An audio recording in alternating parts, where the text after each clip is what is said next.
Во Брисел не се усвоени заклучоците за Западен Балкан. Чешка, Словачка и Австрија имаат забелешки на членот 8 од заклучоците предложени од председавачот Германија за погрешното толкување на историјата.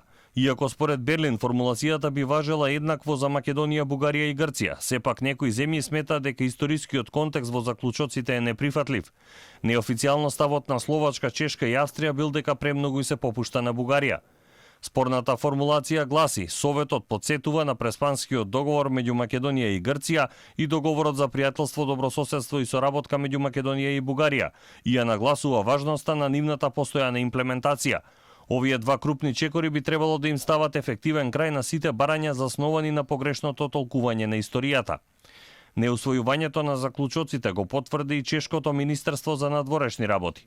Во официјалното соопштение на шефот на чешката дипломатија Томас Петричек се наведува дека неговата држава силно го поддржува процесот на проширување.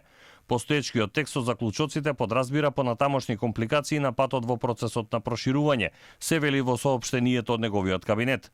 Од друга страна, германската канцеларка Ангела Меркел очекува решение во блиска иднина, одговарајќи на прашањата на Гинтер Крихбаум од Комисијата за европски прашања. Меркел рече дека е во контакт со бугарскиот премиер Бојко Борисов. Крихбаум упати критики поради тоа што германското председателство не успеало да започне преговори со Македонија. Wie beurteilen Sie denn die Chancen, dass wir dann in naher Zukunft hier die Blockadehaltung Bulgariens beseitigen können?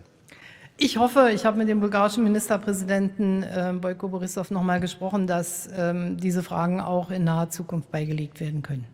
Дека во Македонија постои длабоко разочарување поради тоа што не се успеало во намерата за време на германското председателство да се усвои преговарачката рамка, смета и министерот за надворешни работи Бујар Османи. Тој ова го изјави на средбата со неговиот колега Сијарто во Будимпешта.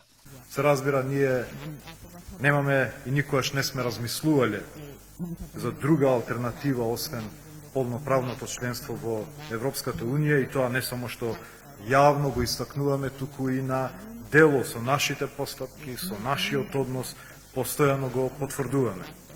И како што веќе знаете, 26 земји членки го потврдија тоа, и тоа е големо признание за нашите напори, но за жал не успеавме да обезбедиме поддршка и од нашиот сосед Република Бугарија.